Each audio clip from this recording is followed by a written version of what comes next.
जय श्री राधे। এখন আমি চৈতন্য চরিতামৃতের একটু শ্লোক পাঠ করছি। দেবী কৃষ্ণময়ী প্রক্তা রাধিকা পরদেবতা সর্বলক্ষ্মীময়ী সর্বকান্তি সম্মোহিনী পরা। শ্রী রাধা হলেন দেবী কৃষ্ণময়ী পরদেবতা সর্বলক্ষ্মীময়ী সর্বকান্তি সম্মোহিনী এবং পরা। দেবী কহি দুত্তমানা পরমা সুন্দরী কিংবা কৃষ্ণ ক্রীড়া পূজার বসতি নগরী। কৃষ্ণময়ী কৃষ্ণ যার ভিতরে বাহিরে যাহা যাহা নেত্র পড়ে তাহা কৃষ্ণ সুরে। কিংবা প্রেম রসময় কৃষ্ণের স্বরূপ তার শক্তি তার সহ এক হয় এক রূপ। কৃষ্ণ বাঞ্ছা স্ফূর্তি রূপ করে আরাধনে অতএব রাধিকা নাম পুরাণে ভাকানে। অনয়া অনয়া রাধিকা রাধিত নুন্নং ভগবান হরিশ্বর জন্য বিহায় গোবিন্দ প্রীত জাময়দ্রহ। রাসলীলায় শ্রী রাধা সহ শ্রীকৃষ্ণ অন্তরিত হইলে গোপীগণ কৃষ্ণান্বেষণ করিতে করিতে এক স্থানে রাধিকার পদচিহ্ন দেখিয়া বলিতে লাগিলেন, এই রমণী নিশ্চয়ই দুঃখাপহারী ও সর্ববাঞ্ছা পূর্ণকারী ভগবান শ্রীহরির আরাধনা করিয়াছে, নতুবা গোবিন্দ আমাদিওকে পরিত্যাগ করিয়া প্রীত চিত্তে ইহাকে এই নির্জন আমাদের অগম্য স্থানে কেন আনয়ন করবেন? অতএব সর্বপূজ্য পরম দেবতা সর্বপালিকা সর্বজগতের মাতা সর্বলক্ষ্মী শব্দ পূর্বে করিয়াছি ব্যাখ্যান। সর্বলক্ষ্মী গণের দেহ হয় অধিষ্ঠান। কিংবা সর্বলক্ষ্মী কৃষ্ণের সরবিধ ঐশ্বর্য তার অধিষ্ঠাত্রী শক্তি শক্তিবর্জ সর্বসৌন্দর্য কান্তি বৈষয়ে যাহাতে সর্বলক্ষ্মীগণের শোভা হয় যাহা হইতে। কিংবা কান্তি শব্দে কৃষ্ণের সব ইচ্ছা কহে, কৃষ্ণের সকল বাঞ্ছা রাধাতেই রহে। রাধিকা করেন কৃষ্ণের বাঞ্ছিত পূরণ। সর্বকান্তি শব্দের এই অর্থ বিবরণ। জগৎ মহান কৃষ্ণ তাহার মোহিনী, অতএব সমস্তের পরা ঠাকুরানী। রাধা পূর্ণ শক্তি কৃষ্ণ পূর্ণ শক্তিমান, দুই বস্তু ভেদ নাহি শাস্ত্র প্রমাণ। মৃগমদ তার গন্ধ যেইছে অবিচ্ছেদ, অগ্নি জ্বালাতে যেইছে কবু নাহি ভেদ। রাধা কৃষ্ণ হইছে সদা একই স্বরূপ, কৃষ্ণ লীলার অশাস্বাদিতে ধরে দুই রূপ। প্রেম ভক্তি শিখাইতে আপনে অবতারে, রাধা ভাব কান্তি দুই অঙ্গীকার করি। শ্রীকৃষ্ণ চৈতন্য রূপে কৈলয় অবতার, এই তো পঞ্চম শ্লোকের অর্থ পরচার। ষষ্ঠ শ্লোকের অর্থ করিতে প্রকাশ, প্রথমে কহিয়ে এই শ্লোকের আভাস। অবতরী প্রভু প্রচার লীলা সংকীর্তন, এহ বাহ্য হেতু পূর্বে করিয়াছি সূচন। অবতারের আর এক আছে মুখ্য বীজ, রসিক শেখর কৃষ্ণের সেই কার্য নিজ। অতি গূঢ় হেতু সেই ত্রিবিধ প্রকার, দামোদর স্বরূপ হইতে যাহার প্রচার। স্বরূপ গোসাই প্রভুর অতি অন্তরঙ্গ, তাহাতে জানেন প্রভুর এসব প্রসঙ্গ। রাধিকার ভাবমূর্তি প্রভুর অন্তর, সেই ভাবের সুখ দুঃখ উঠে নিরন্তর। শেষ লীলায় প্রভুর কৃষ্ণ বিরহ উন্মাদ, ব্রহ্মময় চেষ্টা সদা প্রলাপময় ধার।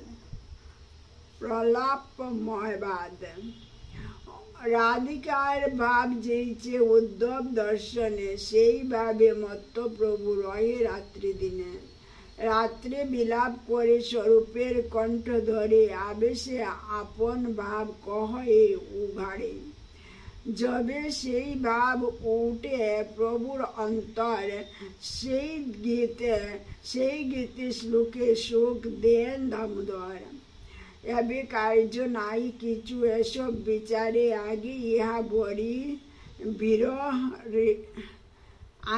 ইহা বিবরিব করিয়া বিস্তারে।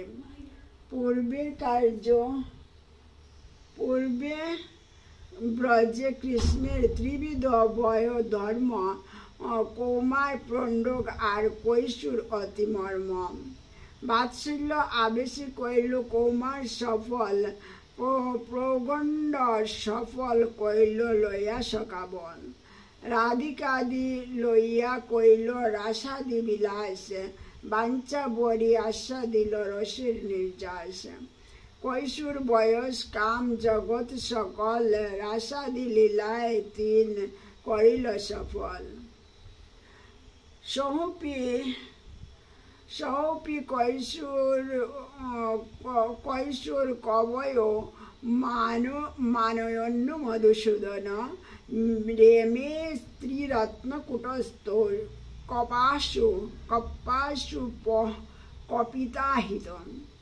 মধুসূদন শ্রীকৃষ্ণ শারদীয় নেশায় কামিনীকুল শিরোমণি গোপীগণের মধ্যে অবস্থানপূর্বক তাহাদিগের সহিত বহু রাত্রিতে বিহার করিয়া স্বীয় কৈশোর বয়স সফল করিয়াছিলেন। সেই সঙ্গে জগতের অমঙ্গল সমূহ ধ্বংস করিয়াছিলেন।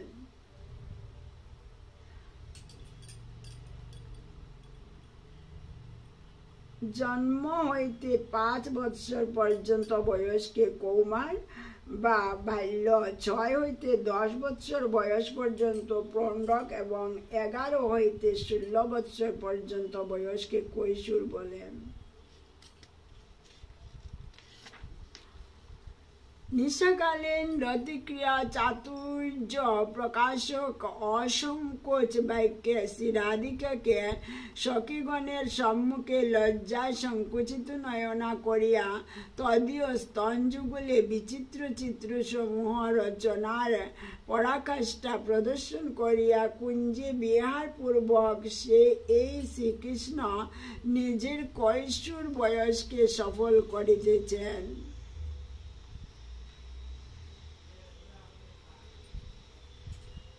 শ্রী পূর্ণমাসী দেবী বৃন্দাকে বলিলেন, হে মধুর নয়নী বৃন্দে, এই কৃষ্ণ ও রাধিকা যদি মথুরা মণ্ডলে অবতীর্ণ না হইতেন, তাহা হইলে বিধাতার সমস্ত সৃষ্টি ব্যর্থ হইত এবং কাম অর্থাৎ কন্দর্পদেব ব্যর্থ হইত। এই মতো পূর্বে কৃষ্ণ রসের সদান যদ্যপি করিল রস নির্যাস চর্বণ, তথাপি নহিল 3 বাঞ্ছিত পূরণ। তাহা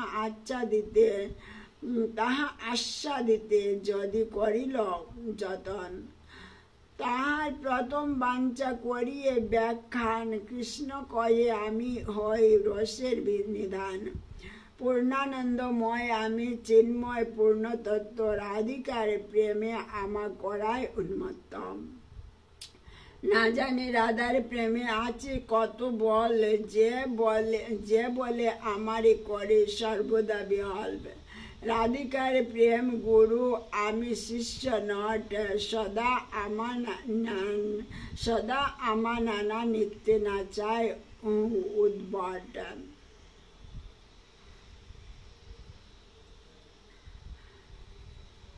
কস্মাদ বৃন্দে প্রিয় সখী হরে, পাদমূল্যত কুতোহসু কুণ্ডারণ্যে কিমিহ কুরুতে নিত্যশিক্ষং গুরুঃ। तन्मूर्ति पतितरुतलं दिग्विदिक्को स्फुरन्ते शैलशिव भ्रमति परितो नर्तयन्ति सपश्चात्। श्री राधिका বলিলেন, হে প্রিয় সখী বৃন্দে, হে প্রিয় সখী বৃন্দে, তুমি কোথা হইতে আসিতেছ? বৃন্দাদেবী বলিলেন, শ্রীকৃষ্ণের চরণ সমীপ হইতে। শ্রী রাধা বলিলেন, তিনি কোথায়? বৃন্দা বলিলেন, রাধা কুণ্ড তীরস্থ বনে। শ্রী রাধা বলিলেন, সেই বনে তিনি কি করিতেছেন? বৃন্দা বলিলেন, নৃত্য শিক্ষা করিতেছেন। শ্রী রাধা বলিলেন, নৃত্য শিক্ষার গুরুকে?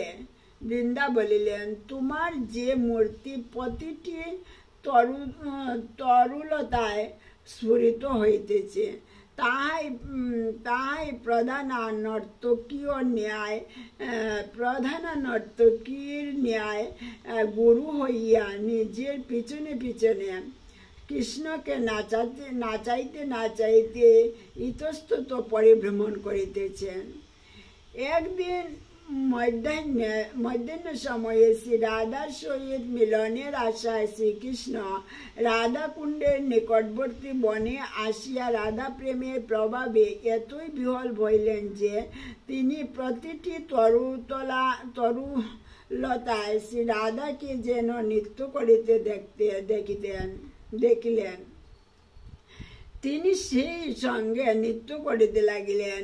এমন সময় শ্রী রাধার আগমনে তাহার অঙ্গ গন্ধে আকৃষ্ট হইয়া তিনি বৃন্দাকে পাঠাইলেন তাহাকে আনিতে। বৃন্দা শ্রী রাধার সম্মুখে উপস্থিত হইলে উভয়ে যে কথা হইল তাহাই এই শ্লোক বর্ণিত। নিজ প্রেমাস্বাদে মোর হয় যে আহ্লাদ, তাহা হতে কোটি গুণ রাধা প্রেম সাদ। আমি যেইচে পরস্পর বিরুদ্ধ ধর্মাশ্রয়, রাধা প্রেম তেইছে সদা বিরুদ্ধ ধর্মময়। রাধা প্রেম বিভু যার বাড়িতে নাই ঠাই, তথাপি সে কনে কনে বাড়ই সদাই। যাহা বই গুরু বস্তু নাই সুনিশ্চিত, তথাপি গুরুর ধর্ম গৌরব বর্জিত। যাহা হইতে সুনির্মল দ্বিতীয় নাহি আর, তথাপি সর্বদা বাম্য বক্র ব্যবহার।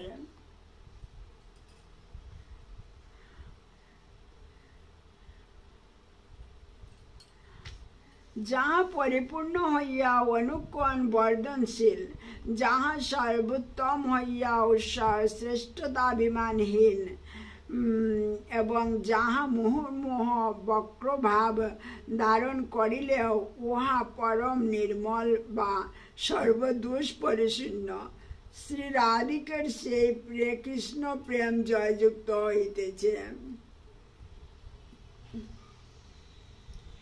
সেই প্রেমে শ্রী রাধিকা পরম আশ্রয়, সেই প্রেমার আমি হই কেবল বিষয়। বিষয় জাতির সুখ আমার আস্বাদ, আমা হইতে কোটি গুণ আশ্রয়ের আহ্লাদ। আশ্রয় জাতীয় সুখ পাইতে মন ধায়, যত্নে আস্বাদিতে নারী কি করি উপায়। কবু যদি এই প্রেমার হইয়ে আশ্রয়, তবে এই প্রেমানন্দের অনুভব হয়। এত চিন্তি রহে কৃষ্ণ পরম কৌতুকী, হৃদয়ে বাড়য়ে প্রেম লোভ দুঃখী।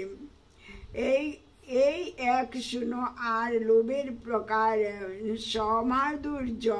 সমাধুর্য দেখি কৃষ্ণ করেন বিচার। অদ্ভুত অনন্ত পূর্ণ মোর মধুরিমা, ত্রিজগতে ইহার কেহ নাই পায় সীমা। এই প্রেম ধারে নিত্য রাধিকা একলি, আমার মাধুর্যামৃত আস্বাদে সকলে। যদ্যপি নির্মল রাধার সৎ প্রেম দর্পণ, তথাপি স্বচ্ছতা তার বাড়ে ক্ষণে ক্ষণ। আমার মাধুর্যের নাহি বাড়িতে অবকাশ, এ দর্পণের আগে নব নব রূপে ভাসে। মাধুর্য রাধা প্রেম দুহে হুড় করে, ক্ষণে ক্ষণে বাড়ে দুহে, কেউ নাহি হারে। আমার মাধুর্য নিত্য নব নব হয়, স্ব প্রেম অনুরূপ ভক্তি আস্বাদয়। দর্পণাদ্যে দেখি যদি আপন মাধুরী, আস্বাদিতে লোভ হয়, আস্বাদিতে নারী। বিচার করিয়ে যদি আস্বাদ উপায়, রাধিকা স্বরূপ হইতে এবে মন ধায়। জয় শ্রী রাধে। মণি নির্মিত দেওয়ালে যেন প্রতিবিম্ব দেখিয়াছি, রাধা বিস্ময়ে বলিতে লাগিলেন, আমার মাধুর্য যে এরূপ অপূর্ব ও এত চমৎকার, তাহা তো আমি পূর্বে আর কখনো বুঝি নাই। এখন এই অনির্বচনীয় মাধুর্য রাশি দর্শন করিয়া আমার চিত্তে লোভ হইতেছে। শ্রী রাধার মতো করিয়া উহা উপভোগ করিতে আমার ইচ্ছা হইতেছে। কৃষ্ণ মাধুর্যের এক স্বাভাবিক বল, কৃষ্ণ আদি নরনারী করয়ে চঞ্চল। শ্রবণে দর্শনে আকর্ষণে সর্বমন, আপনা আস্বাদিতে কৃষ্ণ করেন যতন। এ মাধুর্যামৃত পান সদা যেই করে, তৃষ্ণা শান্তি নহে, তৃষ্ণা বাড়ে নিরন্তরে। অতৃপ্ত হইয়া করে বিধিরে নিন্দন, অবিদগ্ধ বিধি বাল না জানে সৃজন। কুটি নেত্র নাহি দিল, সবে দিল দুই, তাহাতে নিমেষ কৃষ্ণ কি দেখিব মুই। জয় রাধে। কুটি নেত্র নাহি দিল, সবে দিল দুই, তাহাতে নিমেষ কৃষ্ণ কি দেখিব মুই। গোপীগণ কহিলেন, হে কৃষ্ণ, দিবাভাগে তুমি যখন বৃন্দাবনে গমন কর, তখন তোমাকে না দেখিয়া মনোদুঃখে ব্রজবাসীগণের নিকট ক্ষণার্ধকাল একটি যুগ বলিয়া প্রতীয়মান হয়। আবার যখন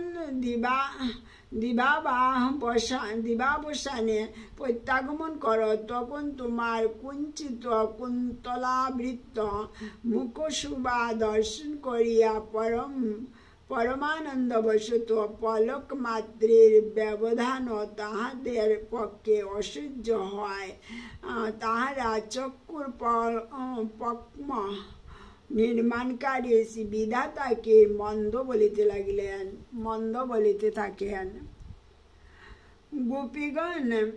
গোপীগণ যাহার দর্শনের বাধাজনক চক্ষুতে নিমেষ প্রদানকারী বিধাতাকে শাপ প্রদান করিয়া থাকেন, সেই পরমাবিষ্ট শ্রীকৃষ্ণকে বহুকালের পর প্রাপ্ত হইয়া নয়নপথে হৃদয় মধ্যে গ্রহণ করিয়া আলিঙ্গন পূর্বক মহর্ষিগণ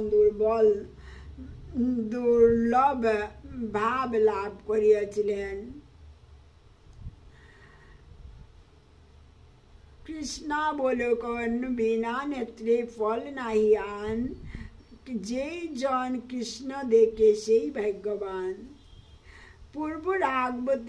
পূর্ব রাগবতী বিবাহিতা ব্রজদেবীগণ বংশীধ্বনি শ্রবণ মুগ্ধা হইয়া বলিতে লাগিলেন, হে সখীগণ, ব্রজরাজতনয় শ্রীকৃষ্ণ যখন সখাগণের সহিত গবাদি পশু চারণের নিমিত্ত বৃন্দাবনে প্রবেশ করেন, তখন যাহারা তাহাদের বেণু বাদন পরায়ণ ও অনুরক্তের প্রতি স্নিগ্ধ কটাক্ষ বিস্তারী মুখশোভা আশানুরূপ দর্শন করে, তাহাদেরই চক্ষু ধারণ সফল। ইহা ব্যতীত চক্ষু ধারণের আর যে কি ফল আছে, তাহা জানি না।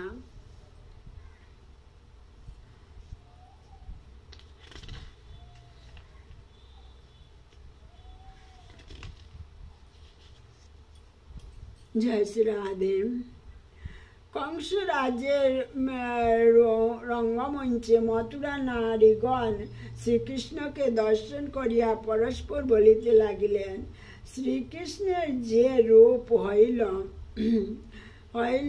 সর্ববিধ লাবণ্যের সারভূত এবং যাহার সমান বা যাহার চেয়ে বেশি রূপ আর কোথাও নাই, যাহা অলঙ্কার আদির দ্বারা সিদ্ধ নহে বা হয় না, অর্থাৎ যাহা নিত্য সিদ্ধ, যাহা প্রতিক্ষণে নূতন, যাহা যশ সৌন্দর্য ঐশ্বর্যের আকার স্বরূপ এবং যাহা লক্ষ্মীগণেরও দুর্লভ, সেই এই রূপ গোপিকারা নিয়ত দর্শন করিয়া থাকেন। অতএব না জানি গোপীগণ কি তপস্যায় করিয়াছিলেন। আহা, আমরা যদি তাহা জানতে পারতাম তবে আমরাও সেই তপস্যা করতাম। অপূর্ব মাধুরী কৃষ্ণের অপূর্বতার বল, যাহার শ্রবণে মন হয় টলমল। কৃষ্ণের মাধুরী, কৃষ্ণে উপজায় লোভ, সম্যক আস্বাদিতে নারী মনে রহে লোভ ক্ষোভ। এই তো দ্বিতীয় হেতুর কইল বিবরণ। তৃতীয় হেতুর এবে শুন লক্ষণ।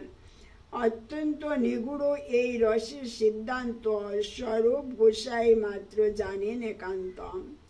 যে বা কেহ অন্য জানে, সেও তাহা ওই হইতে চৈতন্য গোসাই অত্যন্ত মর্ম যাতে। গোপীগণের প্রেমে অধিরূঢ় ভাব নাম, বিশুদ্ধ নির্মল প্রেম কবু নহে কাম।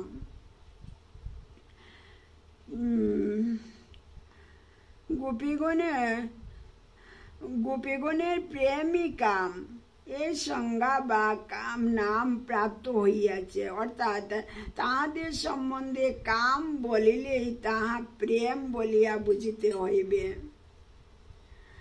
তন্নিমিত্ত উদ্ধবাদী ভগবত প্রিয়গণ এই কাম অর্থাৎ প্রেম পাইতে বাসনা করেন। কাম প্রেম দুহাকার বিভিন্ন লক্ষণ, লৌহ আর হেম যেইছে স্বরূপে বিলক্ষণ। আত্মেন্দ্রিয় প্রীতি ইচ্ছা তারে বলি কাম, আত্মেন্দ্রিয় প্রীতি ইচ্ছা তারে বলি কাম, কৃষ্ণেন্দ্রিয় প্রীতি ইচ্ছা ধরে প্রেম নাম। আত্মেন্দ্রিয় প্রীতি ইচ্ছা তারে বলি কাম, কৃষ্ণেন্দ্রিয় প্রীতি ইচ্ছা ধরে প্রেম নাম। কামের তাৎপর্য নিজ সম্ভোগ কেবল, কৃষ্ণ সুখ তাৎপর্য হয় প্রেম তো প্রবল। লোক ধর্ম, বেদ ধর্ম, দেহ ধর্ম কর্ম, লজ্জা ধৈর্য, দেহ সুখ, আত্মসুখ মর্ম। দুস্তর্য আর্যপথ, নিজ পরিজন, সজ্জনে করয়ে যত তারণ বৎসন। সর্বত্যাগ করি করি কৃষ্ণের ভজন, কৃষ্ণ সুখ হেতু করি প্রেম সেবন। ইহাকে কহিয়ে কৃষ্ণে দৃঢ় অনুরাগ, স্বচ্ছ ধৌত বস্ত্রে যেন নাহি কোনো দাগ। অতএব কাম প্রেমে বহুত অন্তর, কাম অন্ধতম, প্রেম নির্মল বাক্সর। অতএব গোপীগণে নাহি কাম গন্ধ, কৃষ্ণ সুখ লাগি মাত্র কৃষ্ণের সে সম্বন্ধ। রাসে বিহার করিতে করিতে শ্রীকৃষ্ণ অন্তর্ধান করিলে গোপীগণ তাহার অন্বেষণ করিতে করিতে তাহাকে না পাইয়া অবশেষে প্রেম বিহ্বল হইয়া রোদন করিতে করিতে বলিতে লাগিলেন, হে প্রাণাদিক, তোমার যে শ্রীচরণে বিন্দুমাত্র ব্যথা লাগিবার বয়ে আমরা উহা আমাদের কঠিন স্তনের উপর অতি সাবধানে ধীরে ধীরে ধারণ করিতাম, তুমি সেই কোমল চরণে এখন বন ভ্রমণ করিতেছ। বনের ক্ষুদ্র ক্ষুদ্র প্রস্তুর ও কণ্টকাদির দ্বারা তোমার সেই চরণে ব্যথা লাগিতেছে নাকি? অবশ্য লাগিতেছে। তাই ভাবিয়া আমরা মন দুঃখে ব্যাকুল হতবুদ্ধি হইয়াছি। আমরা এখন করি কি? তুমি যে আমাদের জীবন। জয় রাধে। আত্মসুখ দুঃখ গোপীর নাহিক বিচার, কৃষ্ণ সুখ হেতু চেষ্টা মনোব্যবহার, কৃষ্ণ লাগে আর সব করে পরিত্যাগ, কৃষ্ণ সুখ হেতু করে শুদ্ধ অনুরাগ। জয় শ্রী রাধে।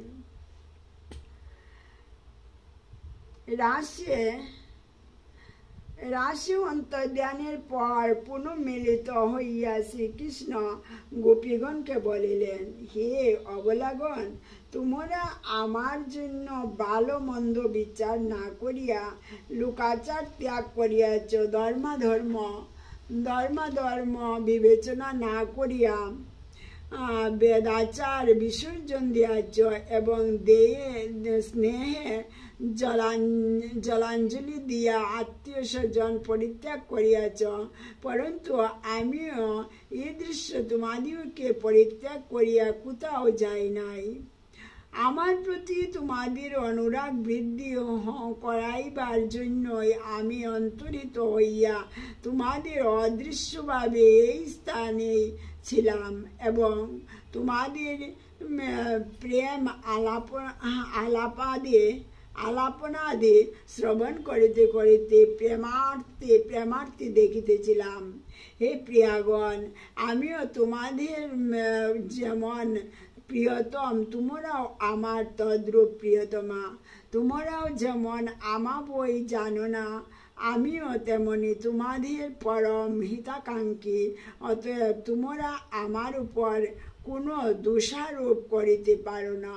জয় রাধে।